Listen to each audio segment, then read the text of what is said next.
Story could last a long time. There are long versions and short versions. I get a short version. Basically, orientation, I ended up getting on the wrong bus and met this guy, and on the wrong bus realized that we were both music majors and probably would have some classes together. First day of trigonometry, I think it was? Calculus, yeah. One of those classes that I didn't end up staying in. And, but first, right in the front row, there he is. I'm like, hey, that's the guy from the wrong bus. And so we ended up hitting it up, and then kind of started a studio and got an apartment together, and then linked up with Brandon and Lowell, and then linked up with Sterling and Steve, who isn't here, Steve Saxon. The tough thing about this business is that you're surrounded by so many people like your family and friends who tell you that it's basically impossible to succeed in. And so when you meet people that have a little bit more faith and a little bit more drive and a little bit more will to succeed, it makes it easier, I guess. It's not a lonely road, I guess. So we're basically a hip-hop R&B studio. Like, that's what our main goal was, and we specialize in vocal production is really our strong suit, and that's a big reason why Trinity 57 came all the way from Houston to here, is because we know how to make vocals sound right in terms of stacking, layering, just arrangement, vocal arrangement and production.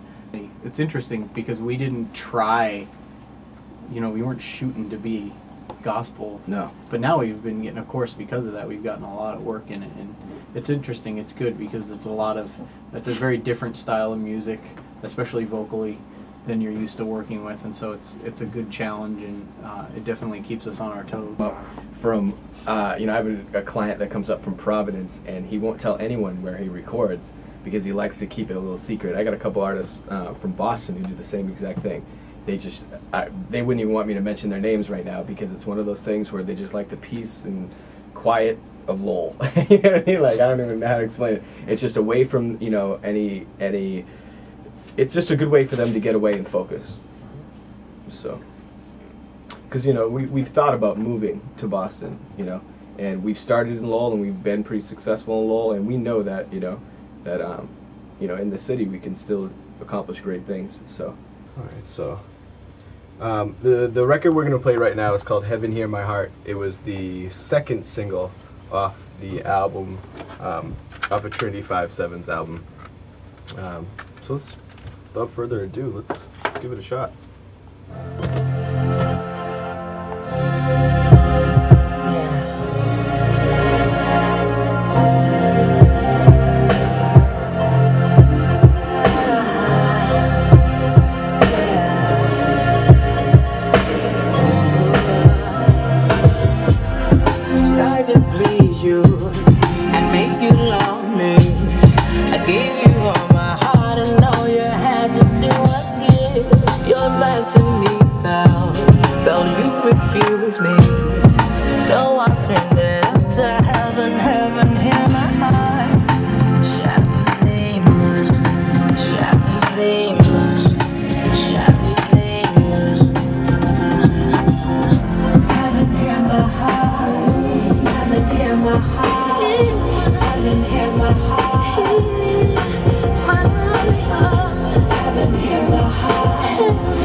Heaven hear my heart.